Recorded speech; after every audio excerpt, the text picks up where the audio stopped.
हाँ तो मित्रों, मैं रणविजय प्रताप सिंह प्रयागराज से आप लोगों का Prayagraj GS research centre Prayagraj में हार्दिक स्वागत एवं अभिनंदन करता हूँ।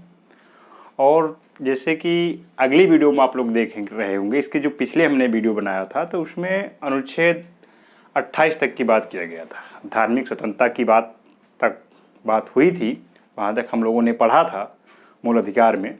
आज हम लोग मूल अधिकार में ही जो अल्पसंख्यक के हितों से संबंधित अधिकार हैं, अनुच्छेद 29, 30 और अनुच्छेद 32 संवैधानिक उपचारों का अधिकार को पढ़ेंगे हम लोग।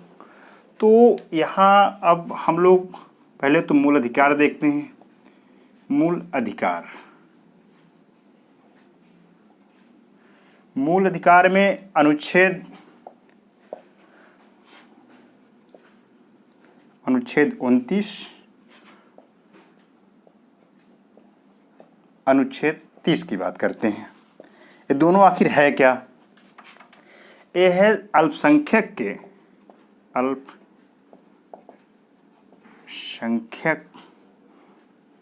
के संस्कृति,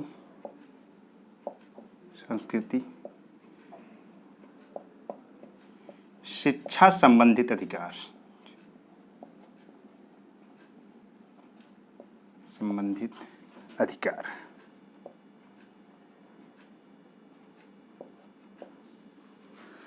तो ये अनुच्छेद 29 और 30 में दोनों चीज़ों में ये दोनों चीज़ें बताई गई हैं।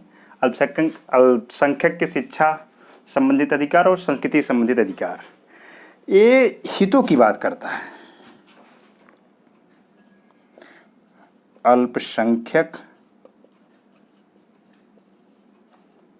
के हितों से संबंधित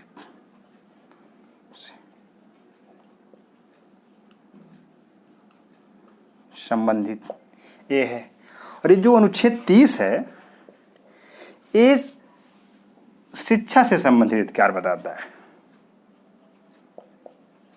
शिक्षा से संबंधित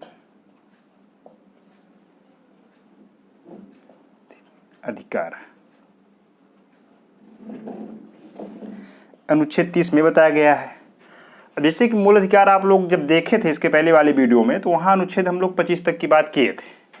अब अनुच्छेद 29 और 30 की बात करेंगे, अल्पसंख्यक के संस्कृति शिक्षा संबंधित अधिकार।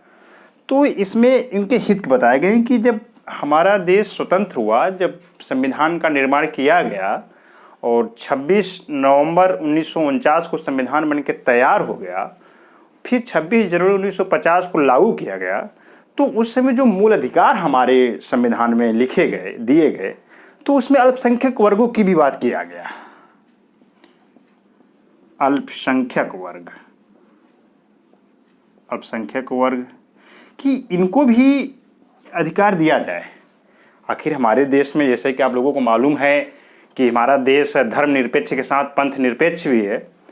तो यहाँ धर्मनिरपेक्ष है, पंथ निरपेक्ष है, तो हर धर्मों का समान रूप से उनका हित, उनका सम्मान होना चाहिए।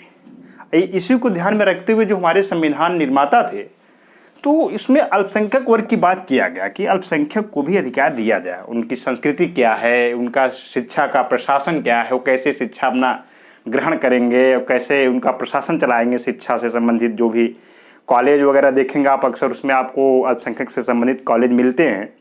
तो यही शिक्षा उनको अधिकार ये देता है, शिक्षा संबंधित अधिकार। इसी के तहत वो अपना कॉलेज चलाते हैं अल्पसंख्यक वर्ग जो हैं। संस्कृति आप देखते होंगे, चर्च हैं, तमाम चीज़ें हैं जो कि अल्पसंख्यक वर्गों के लिए हैं, उसमें भी लोग जाते हैं। और ये जो उनके हित की बात किया गया है कि उनके साथ भेदभाव नहीं होना चाहिए, वो भी अपने धर्म को अच्छे से माने, उसमें श्रद्धा रखें और उसके खिलाफ कोई नहीं जाएगा कि हाँ आप यहाँ ऐसा क्यों कर रहे हैं, ऐसा कुछ नहीं। अच्छा, अल्पसंख्यक शब्द की को समझना जरूरी है कि अल्पसंख्यक आखिर है क्या।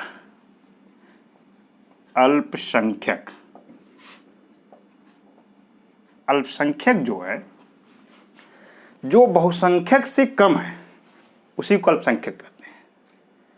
हालांकि सुप्रीम कोर्ट ने बहुत सारे मामलों में बताने का प्रयास किया है और बताया भी है कि अल्पसंख्यक है क्या। तो इसको अगर सरल एकदम सहज भाषा में समझा जाए 2 लाइन में कि जो बहुसंख्यक से कम है वो अल्पसंख्यक है।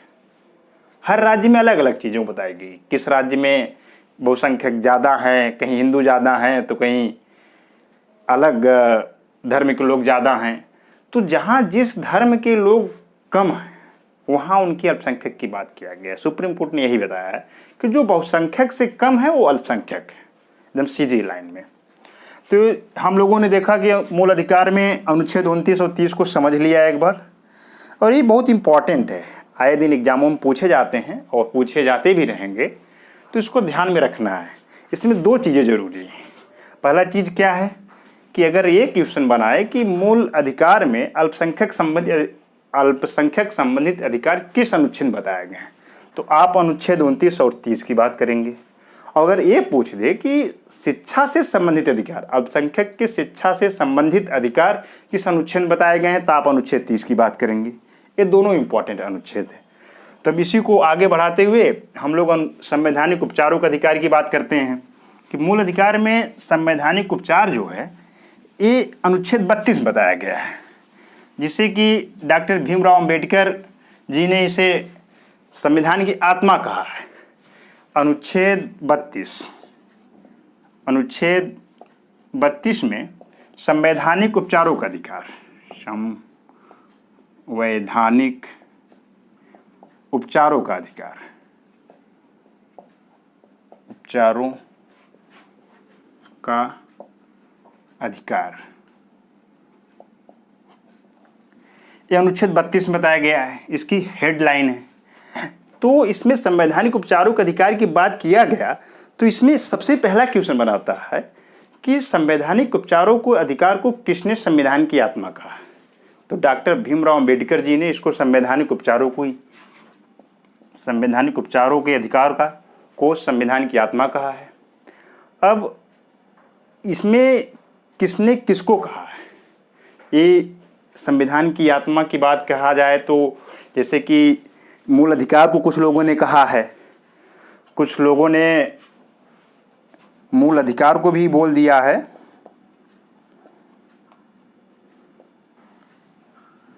मूल अधिकार को कुछ लोगों ने बोल दिया कि संविधान की आत्मा है, और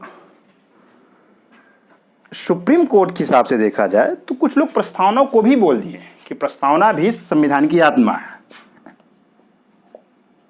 प्रस्तावना तो संविधान की आत्मा 3 शब्दों के लिए देखा जाए, इसको डॉक्टर भीमराव अंबेडकर जी ने कहा है। Doctor Bhimrao Ambedkar, BR Ambedkar. तो ये तो अनुच्छेद 32 को डॉक्टर भीमराव अंबेडकर ने कहा संविधान की आत्मा है, और मूल अधिकार को जवाहरलाल नेहरू ने कहा है। जवाहरलाल नेहरू इसको कहा मूल अधिकार को कि मूल अधिकार संविधान की आत्मा है, और प्रस्तावना को सुप्रीम कोर्ट ने कहा, उच्चतम न्यायालय, उच्चतम न्यायालय।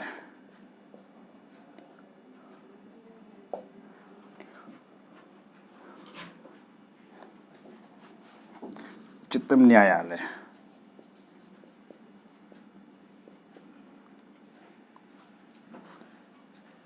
तो ये तीनों चीजों को जरूरी है जानना कि संवैधानिक उपचारों के अधिकार को डॉक्टर भीमराव अंबेडकर ने संविधान की आत्मा की बात कहा है, ये है। मूल अधिकार को जवाहरलाल नेहरू जी ने कहा है कि संविधान की आत्मा है, और प्रस्तावना को उच्चतम न्यायालय ने कहा है कि संविधान की आत्मा है। तो ये 3 चीज़ों को देखिएगा, अक्सर क्वेश्चन आते रहते हैं, खास तौर जो वनडे एग्जाम है, SSC, bank, railway, police, UP दरोगा, ये सब चीज़ों में अक्सर पूछे जाते हैं। हालांकि पहले के PCS के एग्जाम देखेंगे जो प्रीवियस पेपर हैं तो उसमें भी ऑनलाइन क्वेश्चन आते थे, तो उसमें कहीं कहीं पूछा गया है। तो इस संवैधानिक उपचारों के विषय में जैसे 3 चीज़ों को हम लोगों ने देखा है अभी, तो संवैधानिक उपचारों के अधिकार में इसमें 5 तरह के अधिकार दिए गए हैं। कितने तरह की बात किया गया है? 5 तरह की। तो 5 अधिकार जब दिए गए हैं इसमें, 5 तरह की, ठीक, फिर साफ साफ इसको लिख देते हैं कि अधिकार। तो इसमें 5 तरह के अधिकार की बात किया गया है। तो इसमें जो पहला अधिकार है इसको हम लोग बंदी प्रत्यक्षीकरण कहते हैं। बंदी प्रत्यक्षीकरण। बंदी प्रत्यक्षीकरण। जो दूसरा बताया गया है उसे परमादेश कहते हैं। परमादेश। और जो तीसरा बताया गया अधिकार उसे उत्प्रेषण कहते हैं। प्रेषण। फिर चौथा जो बताया गया उसे प्रतिषेध। प्रतिषेध। प्रतिषेध। और जो पांचवा है इसमें इधर देख लेते हैं। तो पांचवे वालों को बताया गया अधिकार परीक्षा। अधिकार परीक्षा ये बताया गया। तो 5 तरह के अधिकार बताए गए हैं इसमें। तो जो संवैधानिक उपचारों के अधिकार की बात किया गया इसमें 5 तरह के अधिकार दिया गया। बंदी प्रत्यक्षीकरण, परमादेश, उत्प्रेषण, प्रतिषेध और अधिकार परीक्षा। तो इस पांचों को समझना जरूरी है। इसमें समझने की बात क्या है कि जो अनुच्छेद 32 है इसी के तहत लोग सुप्रीम कोर्ट जाते हैं। अगर किसी के मूल अधिकार हनन हुए हैं, जो अनुच्छेद 12 से लेके 35 के बीच में बताए गए हैं, तो अगर किसी के अधिकार हनन हो रहे तो अनुच्छेद 32 के तहत ही जाता है सुप्रीम कोर्ट। Supreme court. और अनुच्छेद 226 के तहत, अनुच्छेद 226 के तहत हाई कोर्ट जाते हैं।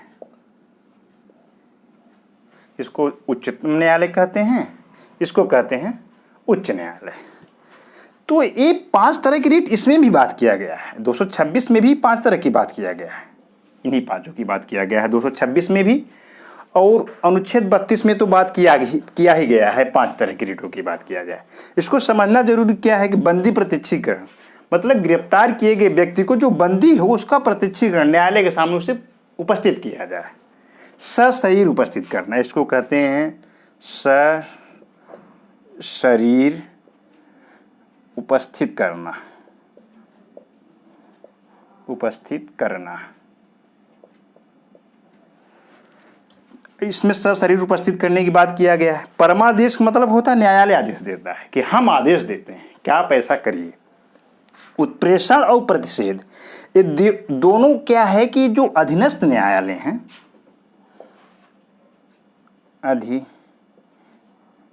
अधीनस्थ न्यायालय, जो अधीनस्थ न्यायालय हैं इनकी बात किया गया है कि किसके पास कितने अधिकार हैं, किस किस मैटर को कौन सा न्यायालय सुनेगा, किसके अधिकार क्षेत्र में क्या की बात किया गया। इसमें उत्प्रेषण में यही बताया गया। प्रतिषेध में मतलब इसी को रोकने की बात किया गया है। अगर कोई न्यायालय अपने अधिकार क्षेत्र से बाहर की सुनवाई करता है तो उसको रोका जाएगा कि आपके अधिकार क्षेत्र में नहीं, आप इसकी सुनवाई ना करें। और उत्प्रेषण होता है मतलब कि कोई न्यायालय अगर सुनवाई कर रहा है अधीनस्थ न्यायालय, तो उसको उस मामले को सुप्रीम कोर्ट या हाई कोर्ट अपने यहाँ मंगा सकता है कि उसको हमारे यहाँ ट्रांसफर करिए, हम उसकी सुनवाई करेंगे। और इसमें प्रतिषेध की बात किया गया कि आपके जितना अधिकार क्षेत्र है आप उसी के तहत उसी के दायरे में रह के सुनवाई करिए। न्यायालय से संबंधित है, अधीनस्थ न्यायालय से संबंधित, इसको ध्यान रखिएगा। और अधिकार परीक्षा की बात किया गया है। अधिकार परीक्षा मतलब कि किस अधिकार से, अगर किसी भी बड़े अधिकारी का पद कोई व्यक्ति उस तरह के पोशाक में जाके उसको अपने आप को बताता है कि हम ये अधिकारी हैं, तो इसी बात के लिए न्यायालय कहता है कि अधिकार परीक्षा का आप किस अधिकार से इस बात को कहें। कोई भी व्यक्ति किसी भी बड़े अधिकारी को पद को ऐसे गरिमामयी उपस्थिति नहीं कर सकता है कि मतलब कि हम इस पद पर हैं, इसमें इसकी बात करें, अधिकार परीक्षा, किसी की अधिकार अगर कोई लेता है तो उसके तहत वो न्यायालय जाता है। ये हो गया संवैधानिक उपचारों का अधिकार। अच्छा, यही सेम बातें आपको 226 में बताया जाएगा। तो यहाँ अनुच्छेद 32 और 26 की बात किया जाए, दोनों की अगर दायरा की बात किया जाए, तो अनुच्छेद 32 से संवैधानिक उपचारों का अधिकार की बात किया गया 32 में, जैसे अनुच्छेद 26 में ऐसे बताया गया मूल अधिकारों से संबंधित, मतलब हाई कोर्ट जाने के लिए। तो 232 से 226 का जो दायरा है ज़्यादा बड़ा है, क्योंकि ये मूल अधिकार के साथ साथ कई और भी संवैधानिक अधिकारों की सुनवाई करने का अधिकार रखता है 226। और जो अनुच्छेद 32 है केवल मूल अधिकार की बात करता है, कि अनुच्छेद 32 में केवल मूल अधिकार से संबंधित अगर किसी का अधिकार हनन हुआ है तो अनुच्छेद 32 के तहत सुप्रीम कोर्ट, उच्चतम न्यायालय जाएगा और कहेगा हुजूर हमें ये न्याय चाहिए, हमारे साथ ही गलत हो रहा है।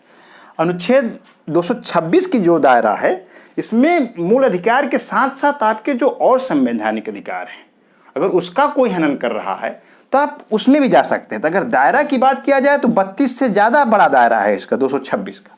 ये बहुत इंपॉर्टेंट चीज़ है, इसको समझना जरूरी है, अब इसको ध्यान में रखिएगा।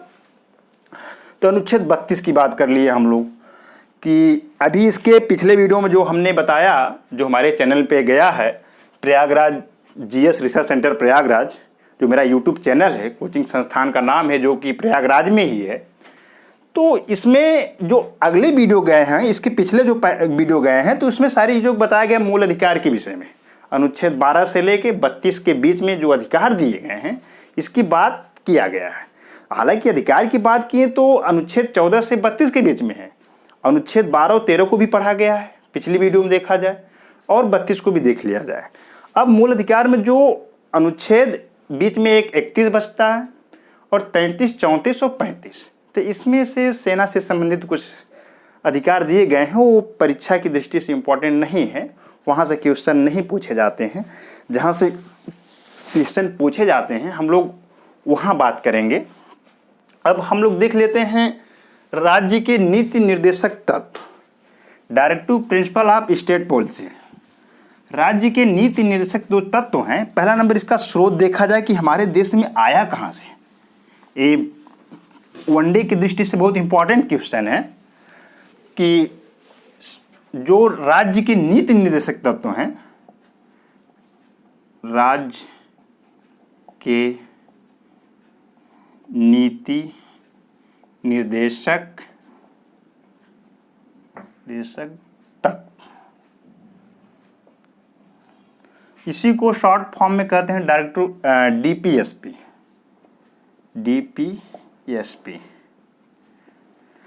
Directive principle of state policy. ये अनुच्छेद 36 से 51 के बीच में है।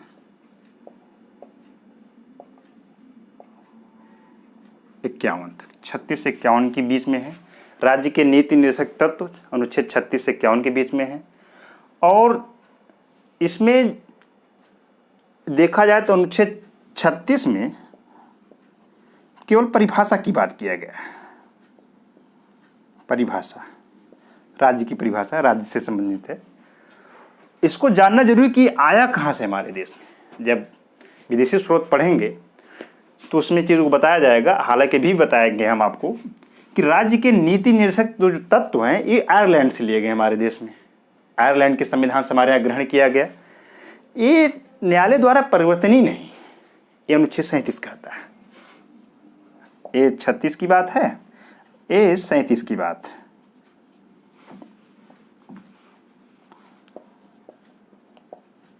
अनुच्छेद 37 कि न्यायालय द्वारा परिवर्तनीय नहीं है। न्यायालय सॉरी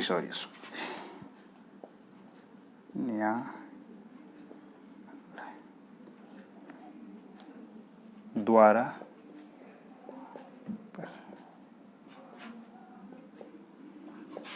नहीं, मतलब कोई व्यक्ति ये नहीं कह सकता जाके न्यायालय कि हमारे जैसे मूल अधिकार न्यायालय द्वारा लागू किए जाते हैं, कि कोई व्यक्ति ये नहीं कह सकता कि जाके कि हमारा राज्य के नीति निर्देशक जो तत्व हैं अनुच्छेद 36 से 51 के बीच में जो मुझे दिए गए हैं उसको लागू करें। न्यायालय उसको लागू नहीं करे, क्योंकि ये न्यायालय द्वारा लागू नहीं किया गया। अनुच्छेद 37 में बताया गया ये राज्य का दायित्व होगा कि राज्य ऐसा करे कि जिससे कि उसके नागरिकों का कल्याण हो, सामाजिक, आर्थिक, राजनीतिक सारी चीज़ों को बताया गया है इसके बीच में, अनुच्छेद 36 से 51 के बीच में। तो अनुच्छेद 36 में परिभाषा की बात किया गया है, 37 में न्यायालय से द्वारा प्रवर्तनीय नहीं होगा। अनुच्छेद 38 की बात करते हैं। जो 38 है अनुच्छेद, एक कल्याणकारी राज्य की अवधारणा की बात किया गया है कि राज्य जो होगा, मतलब राज्य मतलब सरकार अपने नागरिकों को कल्याणकारी योजनाओं से वहां तक लाभ पहुंचाए जिससे कि राज्य का कल्याण हो। तो इसमें यही क्या है, कहा गया है कि कल्याणकारी राज्य की अवधारणा,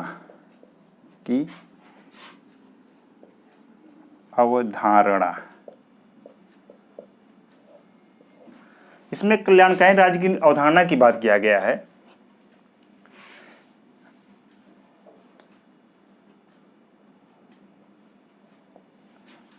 अनुच्छेद 39 की बात करते हैं।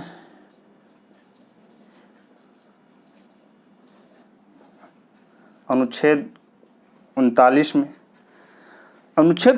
में बताया गया राज्य के कुछ अनुसरणीय तत्व हैं, राज्य के अनुसरणीय तत्व। इसी में अनुच्छेद 39 का भी है, अनुच्छेद 39 का में बताया गया है कि निःशुल्क विधिक सहायता की बात किया गया है। निःशुल्क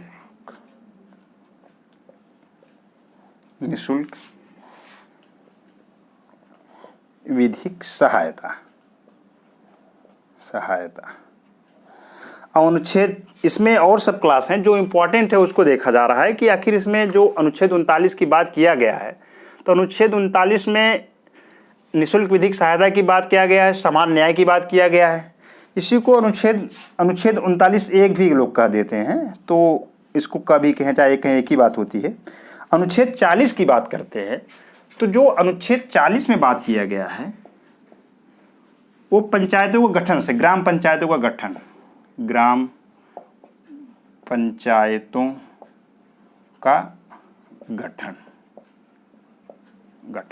अच्छा, इसकी बात किया जाए तो ये तो अलग हमारे संविधान में भाग 9 में बताया गया है, भाग 9 क ख में सारी चीज़ें बताई गई हैं। तो इसमें 9 में है पंचायत, ख में नगर पालिका,